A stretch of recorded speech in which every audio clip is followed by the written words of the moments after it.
Our speaker really needs no introduction. We've all known him for a good many years.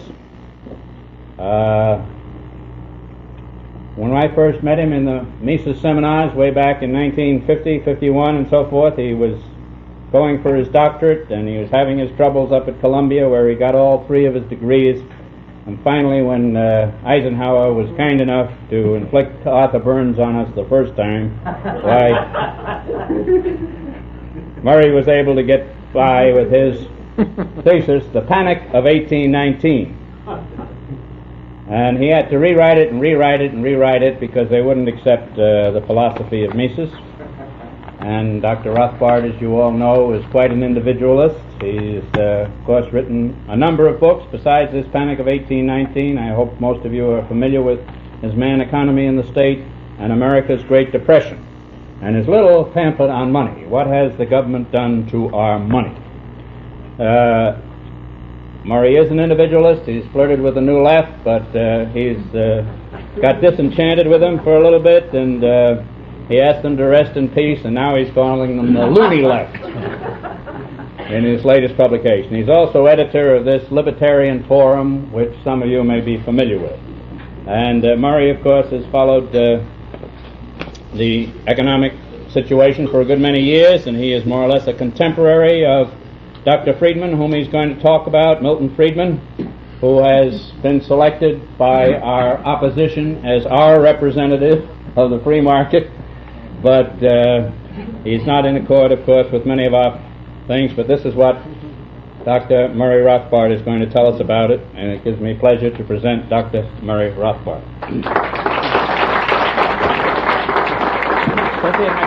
Yes, sir, any way you wish. Well, thank you very much, Percy. Don't throw bricks. Right. It's a pleasure of being here again. I'm not quite of Milton Friedman's generation. It's sort of a petty point, but I'm a little bit younger than he is. Insert that into the record. I think a lot of people seem to have been afflicted with an excess of Friedman worship. So I'm not going to stress the good points that Friedman has done in the past few years. I think most people are familiar with it. I might even be so unkind as to paraphrase when Friedman's mentor, Henry Simons, wrote an article about Alvin Hansen one time, Hansen being the top left-wing Keynesian in the past years, now more or less retired. He wrote an article saying, he began the article by saying, "I come to bury Hansen, not to praise him." And I can say the same thing about Friedman tonight. In the first place, one of the problems with the press in general is that the press has a very short memory. So if somebody comes up with an idea and nobody said it for the last 3 years, it's immediately hailed as a great new idea, a great new discovery. And the same thing has happened to Friedman. Almost everything he says is a complete reincarnation of what, for example, Irving Fisher had said 40 years ago, 30 years ago. But since the collective memory of the press and even the economics profession is very short, nobody points this out. And so Friedman has discovered all sorts of so-called laws, which are simply rediscoveries or restatements of what Fisher had said clearer, more in a clearer fashion, 40 years before. For example, there's a famous law that Friedman is supposed to have discovered a year or two ago, that the interest rate rises during inflation, especially during the later stages of inflation, because as prices are going up, we have a discount, a positive price discount, premium, rather, a positive price premium on the interest rate to account for the prices rising. So that if the creditor is demanding a 6% return, for example, and prices are going up 6% a year, obviously you have to ask a lot more than 6% to overcome the inflation. So Friedman's supposed to have had this great new discovery, and the economics profession is now sort of in a tizzy about that. And of course, Fisher had said exactly the same thing about 40, 50 years ago, and Professor Mises has said the same thing in his work and so forth. But they say the collective memory of the press and the economics profession is very, very short. And this is, as I will point out later on, this is true of Friedman's general theory about money in the business cycle. It's essentially Fisher rediscovered and with a lot of statistics added onto it. I'm going to talk tonight essentially about the political rather than the methodological critique of Friedman. I could say a lot about the methodology, but I think in this sort of gathering, I think we can stress the political economy aspect. I just want to say in passing that Friedman is probably the outstanding proponent in methodology of an extreme variant of logical positivism. In other words, the major opponent of Professor Mises' methodology, so to speak. Friedman is so extreme that he says that an assumption, a theoretical assumption, not only doesn't have to be proven, it can even be false and still be a correct theory. It doesn't matter if the assumptions are false, he says, as long as the predictions are correct, which are based on these false assumptions. So this is an extreme version of positivist methodology, and I'm saying this is the exact counter to everything that praxeology holds dear. But as I say, I don't want to talk about methodology tonight. I just want to mention that in passing. First, and I'm not going to deal too much with this either, is the whole field of monopoly and competition. Now, it's true that in practice, Friedman has come a long way from the original Henry Simon's position. The original Henry Simon's position, which was written in a really screwball book, I think in 1934, called A Positive Program for Laissez-Faire, which I recommend everybody read because it really states the Chicago school position very clearly, the political position of the Chicago school with great clarity. And essentially Simon said was that every corporation above the size of a small blacksmith shop should be broken up, be trust busted by the government, and reduce down the blacksmith shop size so that we can all have perfect competition. We can enjoy the benefits of perfection and competition. And this, I say, was the original Chicago position. It's come quite away from that, happily. And Friedman today doesn't take this position. He says, well, he recognizes that the major source of monopoly today is government privileges, government regulation and subsidies and so forth. But still there's the canker there. The theory is still there. The theory being the Chicago position of perfect competition, in quotes, is better than imperfect. In other words, that a firm with a constant demand curve, a horizontal demand curve, is somehow better and superior and more pure, less and more moral than a firm in a state of which faces a falling demand curve. So that this idealization of perfect competition still remains, even though it's played down now in practice in the Friedman position. But it's still there to plague us in the future, because sometime in the future we'll get this. We'll again hear the cry from the Chicago school: such and such a corporation should be broken up because it's too big and it's facing a falling demand curve and so forth. We can expect it at any time. Put it that way. Just as Professor Stiegler, Friedman's most distinguished associate, said about 15 years ago, U.S. Steel should be broken up into its constituent parts because it was monopolistic. I don't know if he still says that. He's come a long way too from the last 20 years. But as I say, the theoretical structure still remains. But I don't want to deal too much with monopoly and competition either, because this is again more theoretical than a political position at the present time. Let's get to the Friedman's big argument for government intervention in general, which is the so-called neighborhood effect. And it's particularly I want to talk about the external benefit part of neighborhood effect. In other words, the idea that if 2 or 3 people are doing something which another set of people are benefiting from but aren't paying for, this is a terrible, terrible thing, and these people should be forced to pay for it. This is one version of it. Now, in practice, Friedman doesn't push this to a great extent. He essentially says, well, this is really limited. We limit the application of this to urban parks, like Central Park, and so it should be governmental because you can watch the park and not pay for it, and therefore it's a terrible thing. You should be forced to pay for it. And also education, which is another big, of course, a very big item, which is in favor of government being up to its neck in for the same reason. But in general, he restricts it more or less to those areas. But my contention is that it can be used, the same argument can be used for almost anything, to justify almost any act of government intervention whatsoever. That Friedman is really unjustly limiting it once you accept the argument. For example, if one of my favorite examples, which I always use in class, is that if people are enjoying, for example, men are enjoying in particular, the sight of girls wearing mini skirts. And of course, this is on the way out, but this is up till now they've been enjoying the sight of girls wearing mini skirts, and they've been enjoying it without paying for it. In other words, here we have this aesthetic benefit or psychic benefit, which we're not being forced to pay for. And so, therefore, the Friedmanite argument should be that we should all be taxed to pay girls to wear mini skirts, and this would iron out the external benefits and smooth out the neighborhood effects. And similarly, this goes for almost anything else. If one of us, for example, becomes a wiser person by reading a great book or something, reading Socrates or whatever, and he becomes wiser by this wisdom, he benefits other people along the way, and therefore they should be taxed to subsidize him reading Socrates, and so forth and so on. It's almost infinite.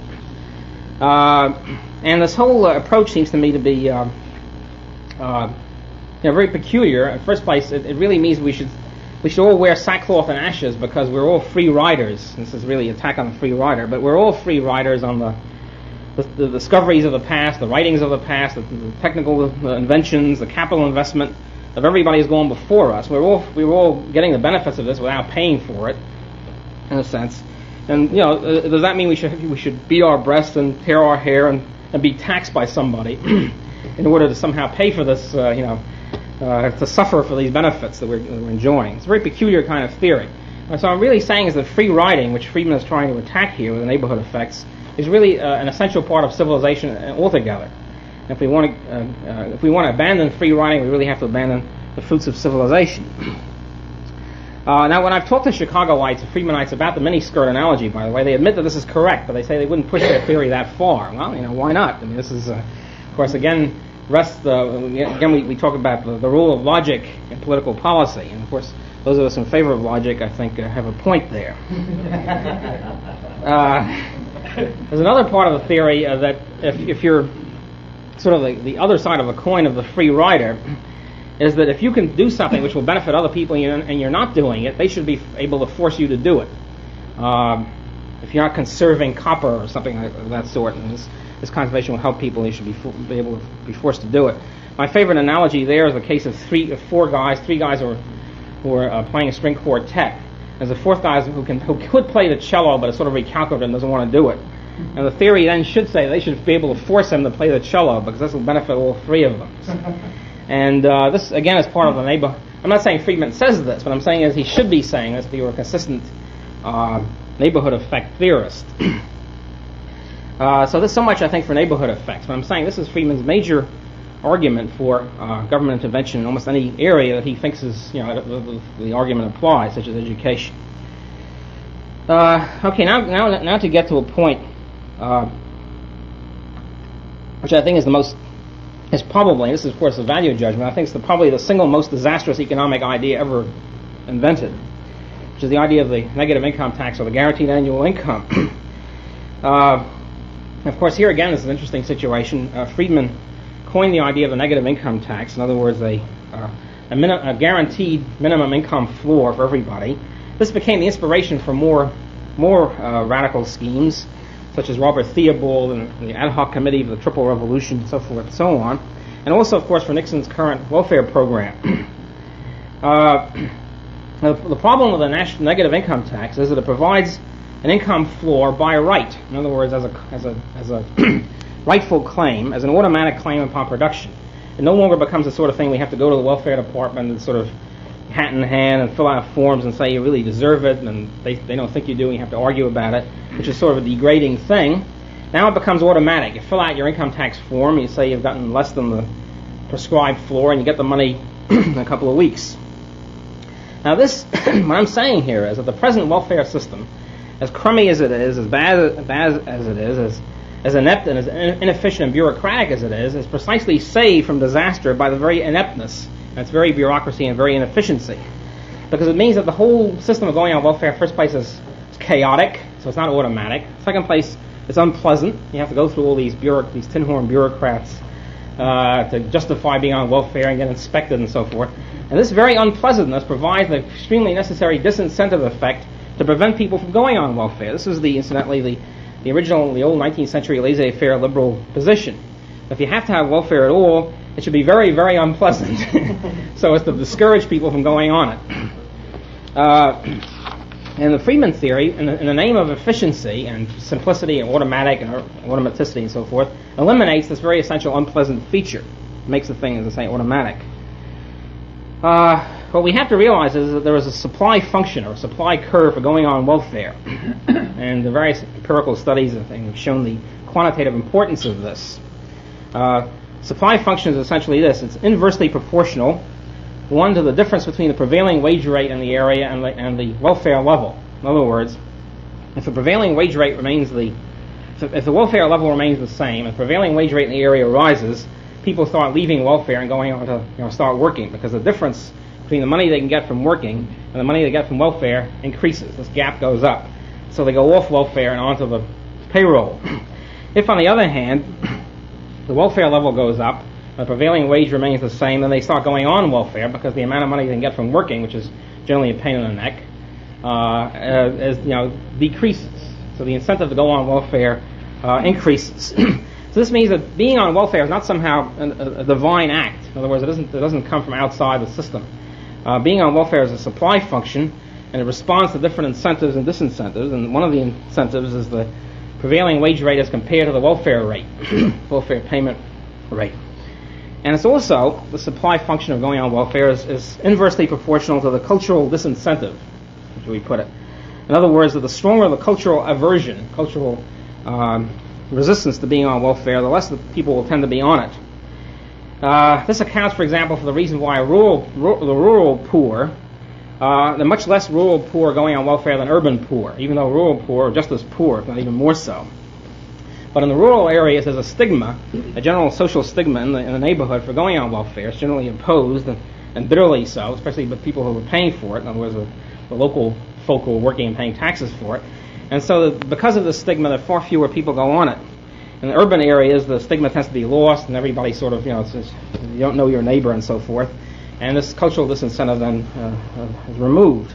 Also, there was a very charming article a couple of weeks ago in the New York Times. I don't know how many of you have seen it, on the Albanians in New York. The Albanians just had their first church in the world, first Albanian Catholic church in the world. There was a whole discussion of the Albanian community.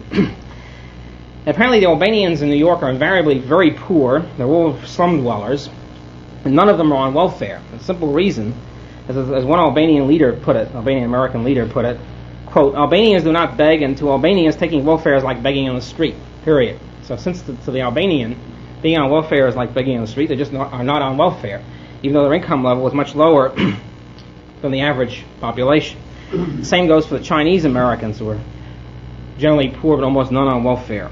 But I'll get back to the whole welfare question a little bit later. At any rate, the negative income tax, by making the dole automatic, I contend, opens the floodgates to an enormous increase, enormous accession of people living on production. And here I recommend Henry Hazlitt's critique of negative income tax in the Freeman about, I think, 4 years ago, July 1966. In the first place, what obviously is going to happen if the negative income tax is put in is that the floor, which Friedman sets at essentially $1,500 a year, because it's $3,000 with 50% off, so it amounts to $1,500 a year. This floor obviously will start increasing to beat the band at a very rapid rate, because the first thing that people will say is, well, $3,000 is officially considered by the government as the poverty level for a family of four, and therefore you can't subsidize people. We can't have a guaranteed income below the poverty level, and so therefore we have to raise immediately to $3,000 from $1,500. That'll be the first outcry. Secondly, of course, there'll have to be cost of living increases every year, because there'll be inflation every year, and this will add on to the floor. And thirdly, of course, the welfare client organizations are already demanding their so-called right to a guaranteed $6,000 a year income, and this is, so the hopped-up pressure to keep raising the floor almost indefinitely is already underway. So even before the thing has begun. So it's pretty obvious that this floor, starting at a fairly reasonable-looking $1,500, is going to skyrocket very quickly. But there's another point. That's a fairly obvious point. The other point is that who will continue working? Which person who gets below the floor, for example, will keep working? I maintain very few people. In other words, if the floor is $3,000 a year, there'll be very, very few people who keep working at $2,500 a year. But they can just simply quit, work 0 hours a week, sit on the porch and get $3,000 from the government instead of getting $500 from the government. So what I contend is that, well, what happens is if you see the current estimates about the cost of a guaranteed annual income, the cost will look fairly reasonable. $5 billion a year, $10 billion, $15 billion. It doesn't look catastrophic. However, these costs are all based on the assumption that everybody will continue working the same way they're working now. So the disincentive effect, which seems to me will be catastrophic from the sort of thing, are not taken into account. So the fact that if you have the guys, if the floor is $3,000, I can tell everybody below $3,000 will quit. pretty quickly. If they don't quit, they're pretty screwy. They'll quit. A person getting 3,000 will quit. Or how about people getting above 3,000? Well, they're going to quit too. I mean, because if you're getting, say, 3,500 a year, it means you're working 40 hours a week in order to get $500 a year. That's not very much. So I think people will quit en masse up to at least 4,000, maybe 5,000 a year, something like that. Now, as they quit, this means they have an enormous number of people flooding onto the dole. Somebody's got to pay for this. And of course, the person who pays for it is the taxpayer. This means taxes have to be increased very sharply on the guys who are still working. It means the guys getting above 5,000 a year. And as the taxes are increased on them, their after-tax income goes down, maybe to 4,000 or 3,000. So they start quitting. So, as they start quitting, this floods the rolls some more, and then they have to increase the taxes on those continuing to work. Maybe those above 6,000, they start quitting. So what I'm saying is, I envision with a guaranteed annual income a vicious spiral upward or downward or whatever, until we wind up with everybody on the dole, nobody working, which even the Keynesians can't really cope with. That kind of a system. So I just foresee total disaster with this thing coming into effect. Also, just as another extra sort of tidbit on this, is that the Friedman dole, in addition to the present one, but the Friedman dole is automatic, increases the subsidy per kid, per welfare kid. In other words, a family of 8 people, 6 kids, or 7 kids or whatever, gets a lot more proportionally than a person with 2 kids. If you're paying people per kid, it means it subsidizes the kid population. In other words, and especially subsidizes the kid population among the poor, the very people who should have less kids, if not more. Now, I don't buy the whole thing about the whole current hysteria about the population bomb and the population explosion. We should all commit suicide in order to stop air pollution and all that sort of thing. I don't go along with that. But surely we shouldn't be deliberately subsidizing more kids among poor people. It seems to me a very peculiar kind of system. But here again, the Friedman's negative income tax would do this as an automatic right. Don't forget. In other words, you couldn't talk to the person saying maybe you should have a few less kids or something like that. It would be considered, and it would be, in fact, an intrusion in their privacy. So therefore, what I'm saying is that it's not true that the Friedman plan, as many conservatives say, would be better at least than the current system, although not ideal. What I'm saying is it would be much worse than the current system, precisely because it would be efficient, in quotes, and automatic, and a guaranteed sort of thing. And this, incidentally, is an example, it seems to me, of Friedman's general penchant for making the existing system more efficient, and by doing it, making it much worse. This is, I think, just one example of this. Also, of course, another point is that in practice, Friedman wants a negative income tax to replace all current welfare system. You abolish the entire patchwork of welfare programs, you substitute the negative income tax. In practice, what's going to happen, as we see is already happening with the Nixon program, is that the guaranteed annual income will be added on top of the current welfare stuff. It won't replace anything. Nobody's going to get rid of free lunches for blind mothers and that sort of thing. Nobody. All that's going to stay. On top of that, we're going to get the guaranteed annual income. Now, for example, when the Social Security proposal first came in, the big talking point, one of the big talking points of the Social Security proposal in the 30s was, well, look, here we have a patchwork of existing hodgepodge of inefficient state old age relief programs. Different states paying different amounts, and it's all very peculiar and bureaucratic. Why don't we have a very efficient Social Security system at the federal level? We make each person pay for his old age relief, and that's it. Then we can abolish old age relief. Saying the thing will really be less costly to the taxpayer than before. That was the big economic talking point. Well, of course, what happened in practice was that not only the Social Security costs continue to rise astronomically, but old age relief itself is much higher now than it was in the 1930s. In other words, nobody abolished state old age relief. We simply added the Social Security on top of the old programs. This is obviously what's going to happen with a negative income tax. Also, of course, I think it's pretty clear that the so-called requirement of the Nixon program, this is nothing to do with Friedman at this point, but simply the Friedman in action is what the Nixon program really is.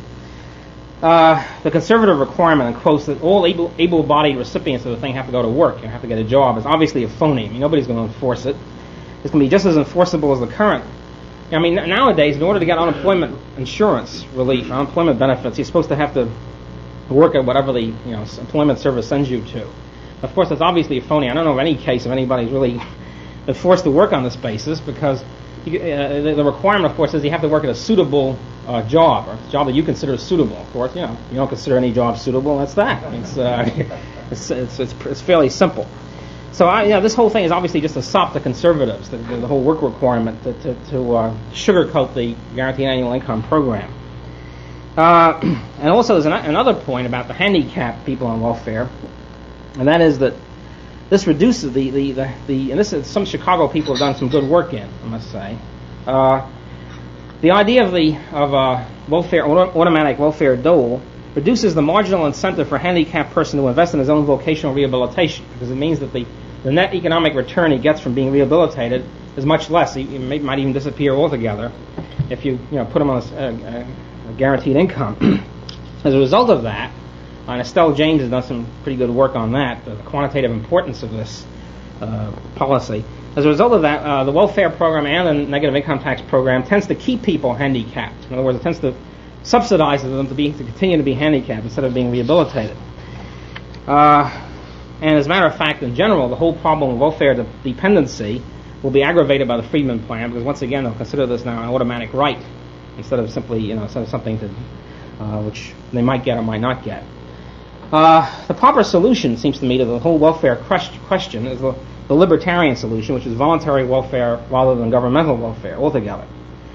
The key here is to promote the idea, which of course almost inevitably has to accompany voluntary charity, because since voluntary charity has a limited budget, they have to start pushing the idea of encouraging self-help, in other words, among the recipients. In other words, helping people. The idea of help them becomes helping people to help themselves, get them on their feet so they can become productive and off the charity roll. Now, this principle was the principle of the famous Charity Organization Society in 19th century England, which was extremely effective. It was the famous laissez-faire principle at the time. And again, the points I raised about the Albanians and the Chinese are going to come in here, because the point is that if people begin to adopt the values of self-help and independence, they will get off the welfare rolls also. This is a tremendous reinforcement of this. And we reinforce these particular values by abandoning government programs and encouraging voluntary programs. For example, the Mormon Church, I understand, has very successful. No Mormons go on welfare either. The Mormon Church has a very successful voluntary welfare program, which gives for their members, which gives members help in order to get them on their feet. And apparently, they're very successful at doing this. Okay, I just also want to say in passing about the negative income tax. The whole idea of it, and the reason why Friedman falls for it, in essence, is because it stems from the old Chicago position of first of all, being in favor of compulsory egalitarianism, or equalization of incomes. This is again the Simons position. It's more or less in favor of smashing all, taxing everybody above a certain level and paying everybody below that level. Now, Friedman doesn't go that far, but the point is that there's still this hangover, a remnant of that tradition, in saying that, in separating the micro and the macro. In other words, the idea is you have the micro out here. And this is Alfred Marshall in 19th century England and so forth position, the general Anglo-American tradition. You got the micro over here where individual prices are determined by individual supply and demand. That's one sphere. Then you have the macro sphere over here where total price level is determined by the money supply. So and these two things are never really meet. You have the macro out there and you have the micro out there, and that's it. There's no integration. And so the real hidden assumption here of the Friedman position is that you can tax people really as much as you want. It doesn't interfere with their incentives, because their incentives are determined by marginal productivity. It's a different sphere out there. And but I'm going to get back to this whole separation thing later when I get to money. Okay, that's the negative income tax. Now we come to a crucial area, I think, where I differ with Friedman, the whole area of money and business cycles, which incidentally is Friedman's major topic of interest. It's the area where he's worst on. It's also his major topic of interest. This incidentally seems to be it happens often in the history of social thought and economic thought and everything else. The area where the particular person happens to be worst on, he sort of pushes for his whole life. And this is a sort of unfortunate development. At any rate, here again, Friedman is essentially almost completely a reversion to Irving Fisher, who wrote, incidentally, from around 1890s to 1920s. Friedman's whole monetary approach, Fisher's whole monetary approach and his whole business cycle approach, which are very, very closely linked, was based again on this Marshallian Anglo-American dichotomy between the micro and the macro. The micro is out here and the micro is out there. Here you have individual prices, which are determined by supply and demand. You let those let those be determined by the free market. It's a heroic concession of the free market. You let individual prices be determined by the free market. And then over there's the macro level. The macro level, you have this price level. The macro sphere, you have the price level, which is determined by the money supply and velocity. And this is a different situation. Here this is a situation ripe for government intervention, according to the Fisher-Friedman position.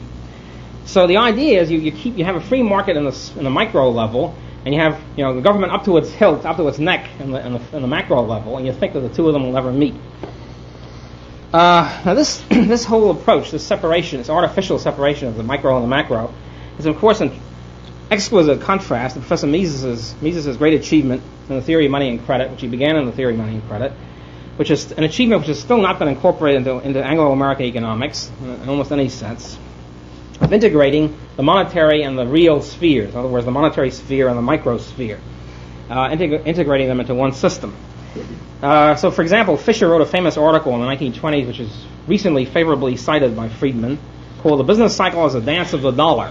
It's a very interesting article. Again, I recommend you reading it because it'll give you the clue to the whole Friedmanite position, and which set the model for the whole Chicago business cycle analysis.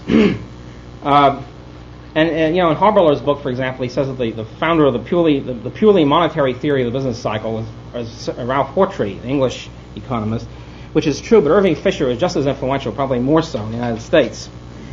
And in this theory, the business cycle then becomes a dance, almost literally. It becomes a kind of a random, uncoordinated, uncaused kind of fluctuation of the price level.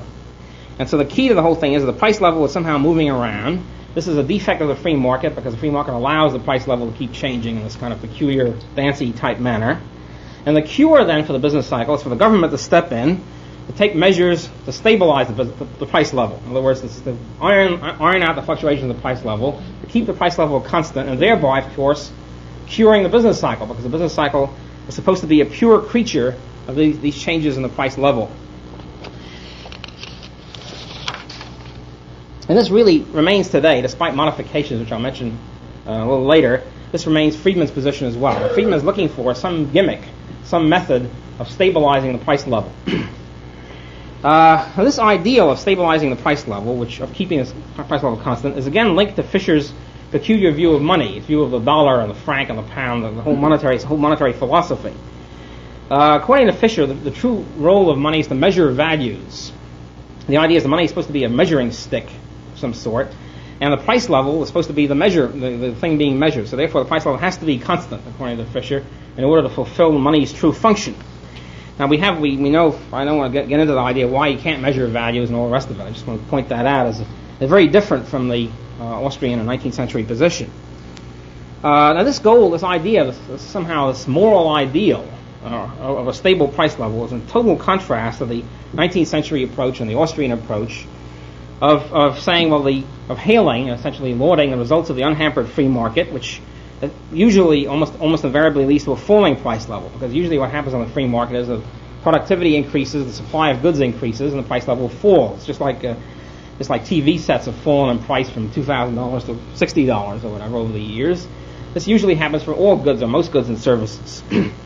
So Fisher is really standing there in opposition to the system of unhampered free market in the macro sense. In other words, the idea of permitting a falling price level. No, it's a terrible thing. It's immoral. It doesn't measure.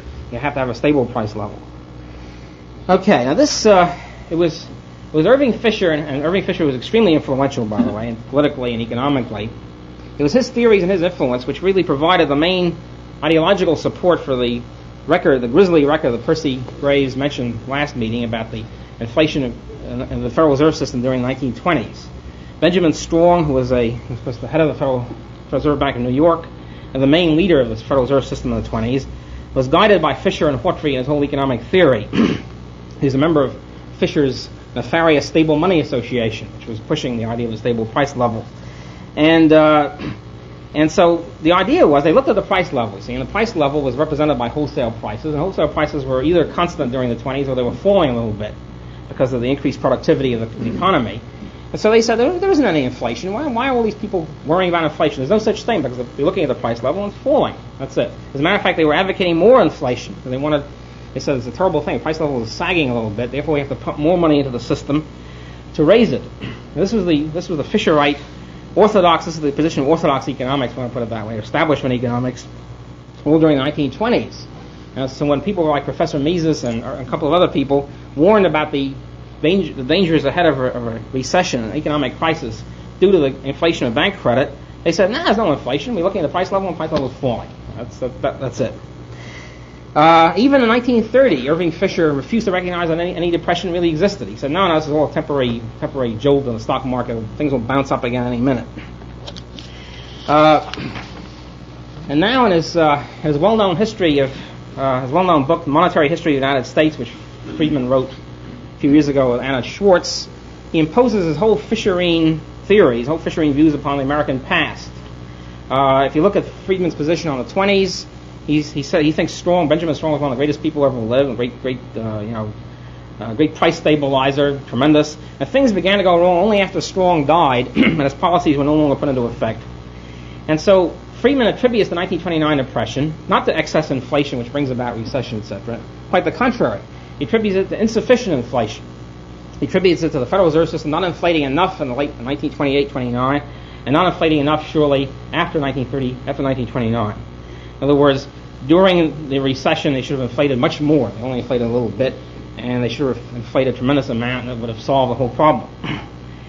So while it is true that we monetary malinvestment people have to hail the fact that Friedman has brought money into the discussion at last, after 30 years of being ignored by the Keynesians, who talk only in terms of expenditure, government expenditure and so forth. After hailing this, and after saying, it's a great thing that money is now back in style, so to speak, or back in fashion, we then have to record the fact that Friedman has the exact opposite of the correct theory on money. So it's true he talks about money a lot, but his theory is the reverse of the correct one, because, as I say, he holds that this stabilization of the price level is the goal of macro policy, and therefore Strong was right, and his successors were wrong for not inflating enough.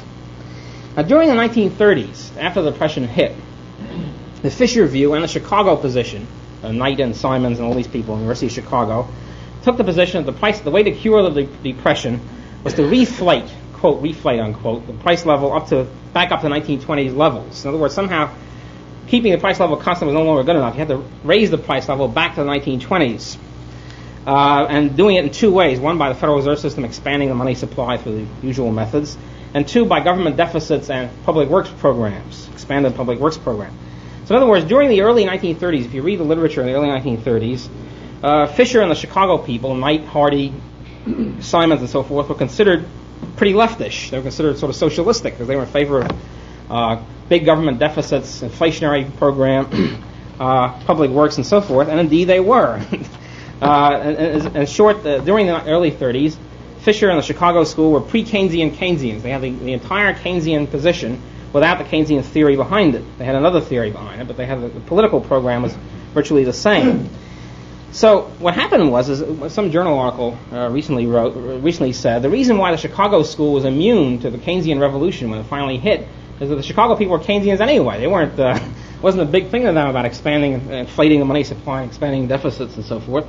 So they didn't buy the whole Keynesian theoretical apparatus as the other people did because they already were Keynesians politically.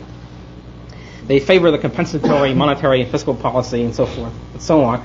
Although they always stressed money as more important than fiscal, but they had both really as both arms of it. Now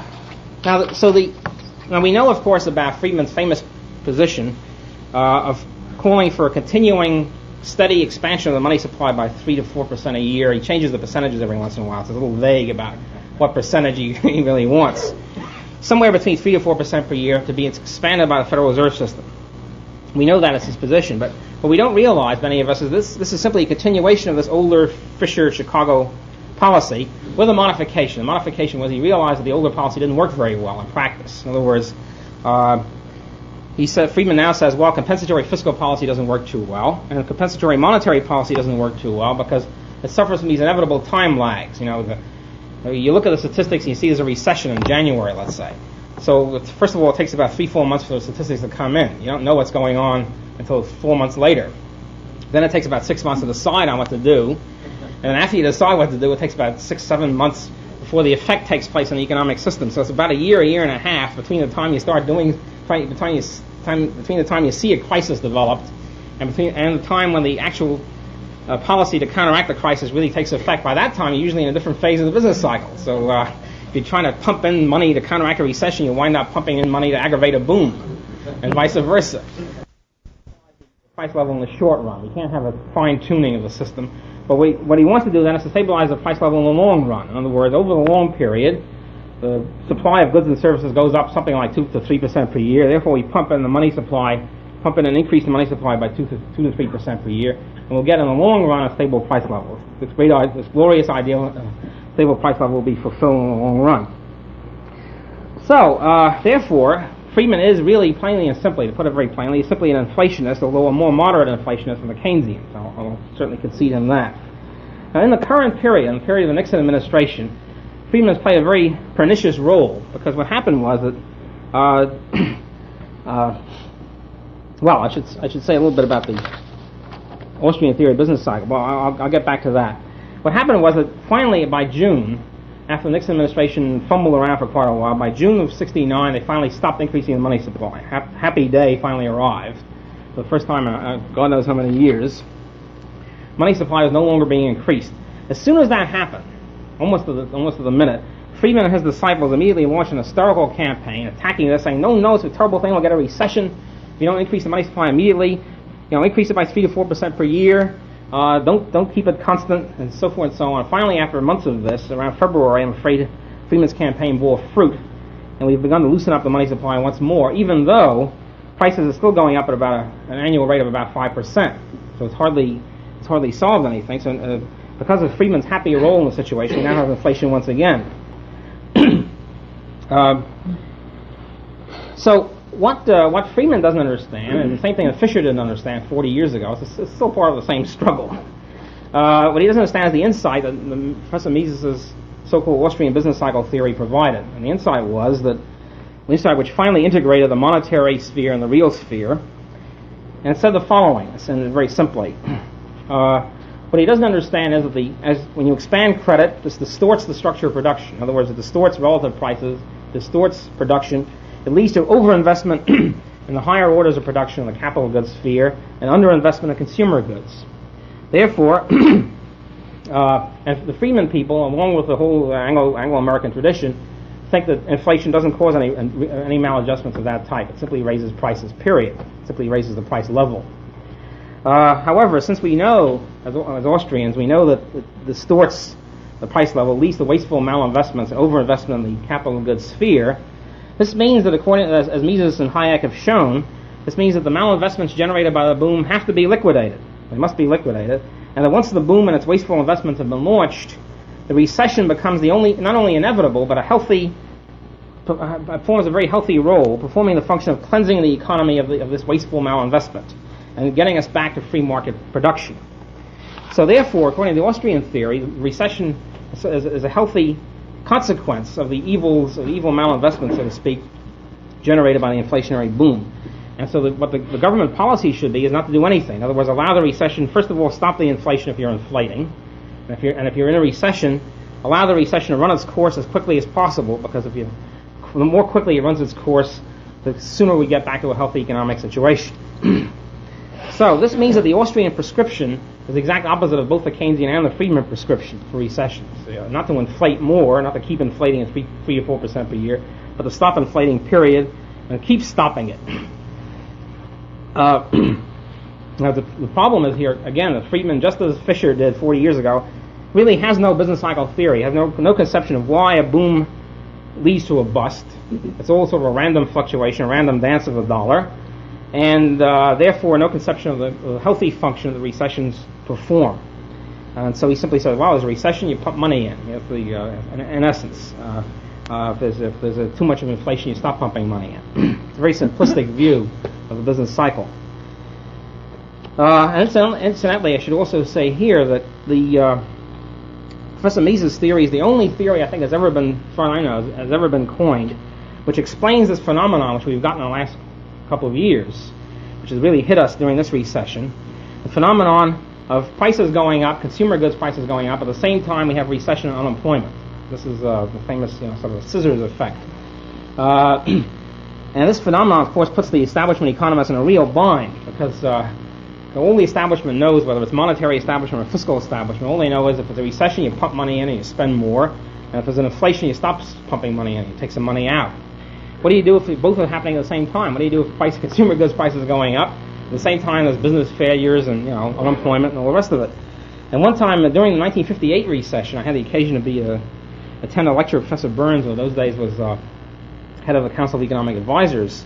And I asked him this question, because at that time this phenomenon had appeared already. But so I asked him this question. I said, "What would you do? What would you recommend doing in this situation?" He said, "Well, don't worry about it, because we're getting out of the recession very quickly. In a couple of months, it will be over." I said, "Okay, I can see that.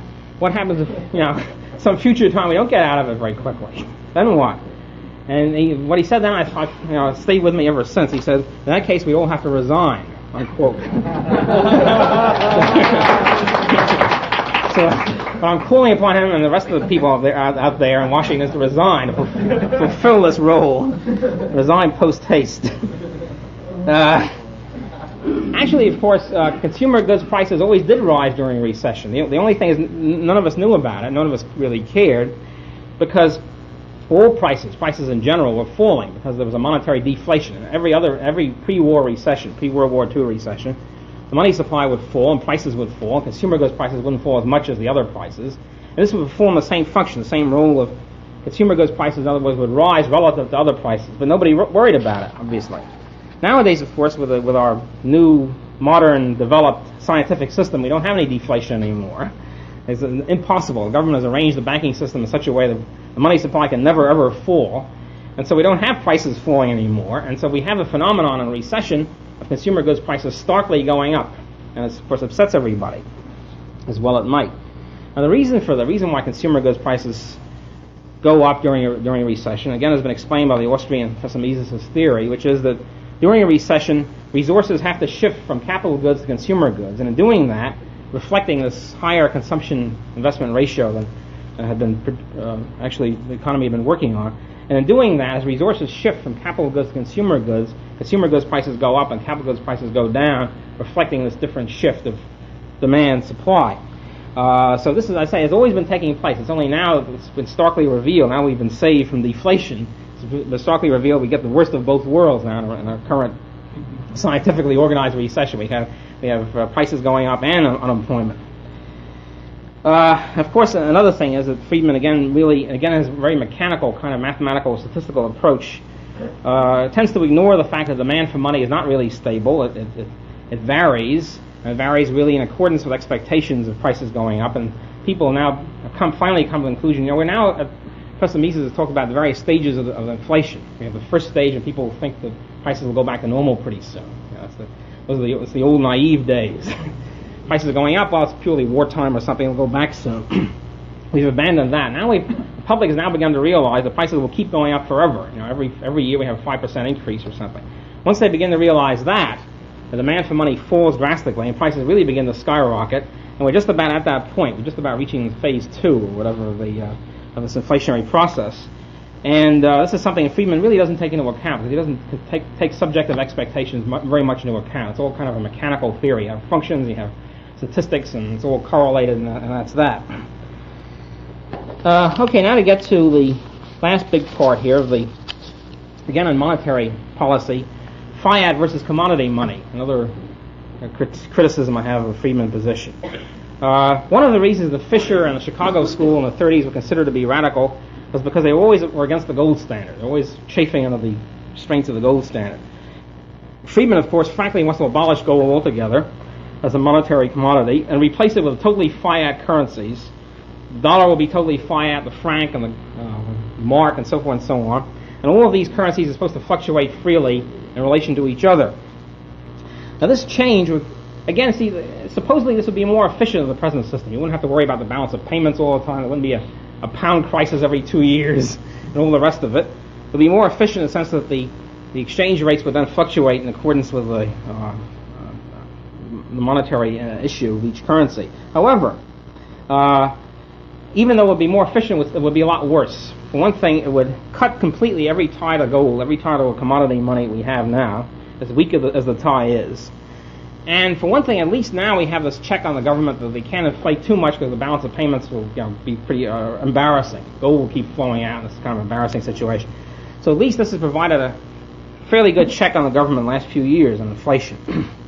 Because one thing that the Friedman, of course, doesn't realize is that the government is not sort of a neutral agency, not sort of a neutral instrument for social action, which is essentially the Chicago position. Sometimes they're efficient, sometimes they're inefficient. You sort of take the thing on an ad hoc basis.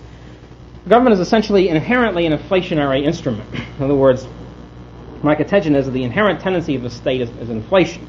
And if you give to the state, without any check at all, without the gold standard check, the total power, you give to the government the total power to inflate money at will, they're going to do it. They're going to use it. Reasons I'll say in a minute. So what Friedman then advocates is to leave the total absolute dictatorial control of the money supply in the hands of the central government without any check, without any commodity money check, without any international money at all, placing all power in the hands of the government and then trusting the government, urging it to bind itself by these 3% rules, 3-4% per year rules. They're not going to do it. I mean, it's just utopian and unrealistic and kooky to expect that the federal government is going to do this. It's going to first get total power and then hardly use it. And I think we know about power by this time in the 20th century. You know this sort of thing isn't done. The great thing, the major point, the great thing about the gold standard, the critics of the gold standard all say that those of us who are in favor of the gold standard are sort of, gold fetishists. We like to stay there in the closet, at night and run our hands through our gold coins. Ah, gold, that sort of thing. It's a lot of nonsense. I've unfortunately never seen a gold coin. I'd like to. The main reason why we're in favor of the gold standard is because gold is a commodity money. In order to get it, it's costly to get it. You have to dig it out of the ground. That costs a lot. And you have to produce it, sell it, and so forth. This is all costly to discover and mine it. And it creates this market check, an automatic market check on government tendency toward inflation. Whereas fiat paper, government paper, doesn't have this check of high cost and so forth. It's very easy it's almost costless to print money. Also, another point is, I think a very important one, is that money is really a key command post over the entire economic system. Money, of course, is used in every exchange, every transaction, as money is one part of it. So money is the most important single commodity, and he who controls the money supply, I think, is a long way to controlling the whole economic system, regardless of whether you say, well, yes, we're in favor of the free market, or against any intervention except in money. But if you allow intervention in money, you've really got the whole system in your hands anyway. And as I say, Friedman would not only leave this power in the hands of the state, he welcomes it, he's in favor of it. He sort of would shove the power into the hands of the state. It's unlimited power to print money. The state printing of money, and of course of the bank credit based on the controlled banking system, which is really a government operation by this time. This whole system is really nothing more nor less, I think very bluntly, simply legalized counterfeiting. Now, the reason why I think that the inherent tendency of the state is inflation is simply this. If you or I or any one of us or any group of us were given an absolute power, somebody came to us and handed us the printing presses and said, okay, you guys from now on have a complete control of the printing presses. You have a compulsory monopoly of the printing presses. You can print whatever you want, whatever money you want. You can use it for any purposes you want. Anybody else who prints it gets shot or gets 30 years in jail. And then it's handed to us. What will we do with it? We print it. We use it. I think it's inevitable. And this is what happens with the government. The government has allocated to itself, arrogated to itself, the compulsory monopoly of the use of the printing press, and so they use it. It's I think as simple as all that. And they use it more and more. And it's very easy. You don't have to work. You make money without working for it, without even taxing for it. Taxes are kind of, working is a pain in the neck, and taxing is kind of onerous. It's a pain in other people's neck, and they start complaining. Print money is very simple. Nobody knows about it. It's sort of done in the dark of night. Nobody understands monetary theory anyway. They understand taxes, but they don't understand monetary theory. And so it's a very easy, ready thing to do. And then when the state inflates the money supply, and then 6 months later, a year later, prices start going up, the state can always blame other people. Everybody else gets blamed, of course. This is, of course, a characteristic. Speculators get blamed, businessmen, unions, consumers in general. We all know, of course, about these monstrous commercials about don't be piggy. Inflation is caused by all of us are evil because we're piggy. We like to eat. Everybody is to blame. Everybody under the sun has been blamed in the past years, except the government itself, of course. The government is the shining knight in armor. manning the ramparts, always checking inflation and so forth and so on. Actually, of course, they're the ones who are doing it. They're the ones who are inflating. Gold also provides an international money. Another, I think, important point. It provides a money for a world market, which we hope someday at least will be in being. World division of labor, free trade, and so forth. It's really the basis of it. If you have the Friedman idea is that each government prints its own money without any kind of world balancing item or world money. The logic of it, see, it doesn't look so absurd if you look at it just as 80 or 100 countries, whatever it is, each one prints its own money. 100 countries isn't so bad. What happens if you pursue the logic of it a little bit further? What happens if every province produced its own money? Every state, every county, every borough, every municipality, every little village printed its own money, its own currency, that is. I don't mean just has a printing press. It means that the village of Plainfield, the town, the city of Plainfield prints Plainfieldiana notes or whatever. Plainfield. They print 8 Plainfields a week or something like that. And each block print its own money. Each house, each person, even. I print 10 Rothbards and that's issuing it. Right, not worth too much. Now the point is, if you have this kind of situation, this is really chaos. I mean, people accuse the market of being chaos. This would really be chaos. You have millions of exchange rates all over the place. You have to consider, let's see, what would 10 Rothbards be worth in terms of 80 Plainfields, that sort of thing. In addition to trying to run a price system, etc. So what you really have with this kind of system is a breaking up of money as a general medium of exchange, which is what money is supposed to be. It's supposed to be a commodity which everybody uses in exchange. Instead of that, you have every little locality printing its own money and so forth.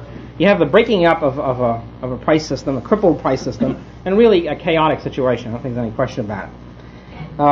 And the Friedman plan is logically similar, although not quite as absurd, because it's quantitatively not as bad. You're only dealing with 120 governments or something instead of 2 million. But the principle is still the same. You're still breaking up the world market. You're still ending the days when you had one commodity or 2 commodities, gold or silver, being used by every country, which provided a world money for everybody. You're busting up a international division of labor and so forth. And again, I think Friedman arrived at this idea of fluctuating fiat monies because he, just like Fisher 40 years ago, doesn't understand the true nature of money. They think of money as simply a name. The name is there, the money is the dollar or the franc or whatever. They don't understand that money is really basically a commodity, or these currencies are units of weight of gold or silver. This is how all these names originated. And where do the names come from? I mean, people didn't all sit down one day in 1790 and say, okay, from now on we call our money dollars, and we start printing them. Dollars were units of weight of gold or silver, and so were francs, and so were pounds, and so forth. As a matter of fact, even now, even in this benighted age, if you look at the statutes of the United States, you see what dollar is defined as. A dollar, it says the dollar is defined as being 1/35 approximately of a gold ounce. In other words, that is the definition of the dollar. So even now, when we're far from a true gold standard, still these currencies are defined in terms of units of weight of gold. As a matter of fact, it was characteristic. It was Fisher's beloved colleague, J. Shield Nicholson, distinguished economist, who wrote a book where he said that money is essentially like dodo bones. In other words, he tried to pick the most useless commodity, useless thing he could think of, dodo bones. He said, well, money's like dodo bones. It's really useless. It's just a name and so forth. Friedman is carrying on that tradition. Now, whether or not, I admit that there's no economic theory doesn't decree that certain given commodity must be money. It could be gold, it could be silver, it could be platinum, it could be something else. But the point is, we're now in a specific historical situation. The gold was our money before 1933, and then it was seized from us. It was confiscated. I keep mentioning this. Nobody seems to be even perturbed about this point. It seems to be a rather important one. We were using gold coins before 1933. The government confiscated the coins under the guise of this being necessary to save the banks during this special crisis and the Depression emergency. Well, the Depression emergency has been over for at least 30 years, maybe 38 or something, depending what we're talking about here. And nothing has been done, not one step has been made to return the gold to us. Now that the emergency is over. It's of course characteristic of governments to pass emergency legislation and it lingers on forever as part of the American tradition. But where is our gold? The banks have been safe, the Depression emergency is over, etc., and the gold continues in the hands of the government. It seems to me the libertarian monetary policy must be, in addition to not inflating, etc., during inflation and recession, must be first and foremost to get the gold back to us, to make the government disgorge the gold which it stole from us and return it to us. I mean, it's fairly simple as all that. In exchange for the paper they unloaded upon us, we want the gold back. So the libertarian, it seems to me, must call, not like Friedman does, for the cutting loose totally from gold, but for the restoration of gold to us as the free market money or the people's money, whatever you want to call it, whatever slogan you want to bring to it. And so, in conclusion, on some of the most vital economic issues of our day, Milton Friedman stands in flagrant opposition to economic freedom. His neighborhood effect makes a crucial concession, which in other hands can and does justify almost any type of government intervention in the market economy. His negative income tax proposal has, in the name of efficiency, paved the way for a disastrous measure, guaranteed annual income, that bids fair to wreck our entire economic system. His monetary view, seemingly close to ours, actually provides a rationale for an open invitation to inflation, as well as an apologia for total governmental control of the money supply. Finally, Milton Friedman stands athwart our path, blocking us when we call for restoration of the gold money that was stolen from us in the Depression emergency. In all these crucial cases, Friedman stands in direct opposition to the libertarian solution and the libertarian policy. No, Milton Friedman is not our leader. Thank you.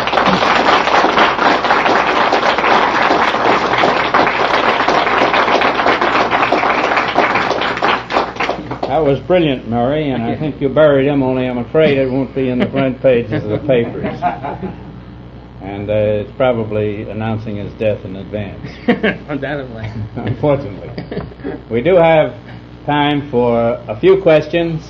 The evening is late. And of course we could discuss this for a whole semester, as you covered so many things so well. But we'll entertain a few questions. Yes? Murray, with regard to your division of the world into a zillion states,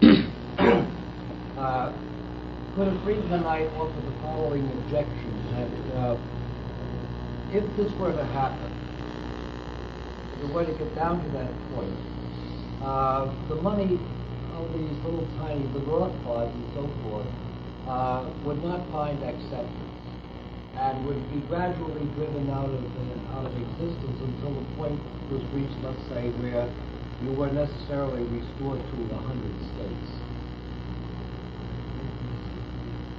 I think it might be true of a zillion, but it certainly wouldn't be true of local governments, that sort of thing. In other words, if New York City issued its own money, it could carry on for a long, long time. I think it would be true of me, but I don't think it would be true of local governments.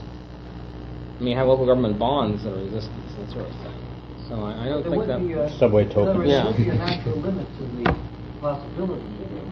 Well, the natural limit would only be the fluctuating exchange rates. That would be the only limit. In other words, in the sense that if New York City inflated New York City money to a great extent, then its exchange rate would fall in relation to other cities and states, etc. So that would be a check on it, but it wouldn't, if there were... The check would consist of this: people would not be willing to spend that much time figuring out the exchange rates. I hope so. All the problems with free banking. Yeah. Yes? Murray, assume something very unrealistic, admittedly, that the government accepts Friedman's ideas and inflates the money supply at a given point every year, that is, let's say 3%, and sticks to that. And that it does that. In other words, it takes them literally and doesn't go beyond that. Something unrealistic, I assume. But and everybody knows this and anticipates that this will happen from year to year, because it does happen and the anticipation proves correct. What is the consequence on the economy of that kind of continued situation? Assuming it was to continue for a period. Assuming everybody knew this. Yeah, well, people get to know. Everybody knows it's the policy of the government always to increase the money supply by a given percentage every year. It announces that, and assume that the government sticks to that. Yeah. I say it's unrealistic, but just for the sake of argument, what is the effect of that? Well, at the very least, you have this effect. You have the business cycle would be at work again. In other words, you have the credit expansion, overinvestment in the higher orders of production, capital goods, and recession because of it. Now, what the government would then do after a recession hits. Your interest rate would be discounted permanently. Right. It'd certainly be that. In other words, it wouldn't be roses either, because it would still be this business cycle effect. as it was in the 1920s, really, where the price level remained. Just think of what had happened to 100-year bonds under Right. such a situation. There's a question over here. Yes. Are you familiar with the Korean argument, often on quantitative money, of essay, where he dwells very briefly on the probable beneficial aspects of having no inflation and having no money printing whatsoever? I understand he does. I didn't read the article, but I think I think what he does, I'm just sort of quoting from reviews, that he concedes that in theory it might be better to have a falling price level. His argument is kind of peculiar. It's that you're saving resources that will be tied up in cash holdings, I think. I think that was the argument. It's kind of an odd argument, but it's all right. I mean, if he wants to accept that policy, okay. But then he says, of course, and politically it's not practical, and he goes back to his 3-4%. But it's true. I think he seems to have receded there. Who knows? Maybe in another 15 years he might accept the whole idea of falling price level. Yes, sir? In the 1930s, Roosevelt took our gold. Do you foresee that they'll pass a law outlawing the ownership of silver and eventually all the metals? They'll have plastic coins? Well, I mean, they've practically gotten the plastic coins as it is. I mean, like so you see what happened to silver certificates? They were eliminated. The last bit of hard money in the currency system was eliminated. What I'm getting at is that you can't keep on inflating the economy ad infinitum, because you'll have your penny with the intrinsic value of the metal worth more than the penny eventually. Yeah, right. Yeah, you have to that would have to be called. Yeah, you have to pull in little tough paper tickets. Yeah. What are Rothbards? Are they metal or are they? I wouldn't have the money to have metal. It's paper tickets. Yes, Mr. Hertz? Wouldn't you say that if the inflation were continued at a steady annual rate, you'd have something, as a matter of fact, that you have right now, which is a recession with rising prices? Yeah. And that if you continue the inflation now at the same rate as before, the recession wouldn't go back to a boom. You'd simply have a long-range continuing recession. So in a sense, the addictive effect of the inflationary policy we've had up till now, which causes the government to have to continue to expand the inflation at a greater and greater rate That's true. You have to in order to accelerate, maintain yeah. the boom. That's right. That's So a the good point. Friedman theory of 3% per annum wouldn't accomplish the purpose of eliminating or flattening out the business cycle. The only way you can do it, considering the malinvestment problem, is to increase the rate of inflation year by year, so that eventually it reaches a point where it's 10, 15, 20, 30, 40, 50%, and where the interest rates eventually disappear, where people just don't even have any use for money. That's a very good point. I should have mentioned that. But you have to keep accelerating the rate of inflation in order to keep it at the same level. It's like a treadmill. You have to keep going faster and faster to keep on the same pace. And it would crack things up in that extent. What these fellows don't recognize is the one time that they came nearest to achieving their goal was the period 1927-1928. Right. And it's what brought on 29. Right. So that if they achieved what they're seeking to achieve, they would blow the... Right. Let's try this gentleman here. Isn't it true that under a completely free market, if the elasticity of supply of gold was greater than the elasticity of supply of all other goods, we'd have an increasing price level rather than a decreasing price level, as you said? That's why gold. Yeah, you usually have a supply of gold keeps going up a little bit, over the years. But usually the increase in the supply of other goods is much greater than the increase in supply of gold.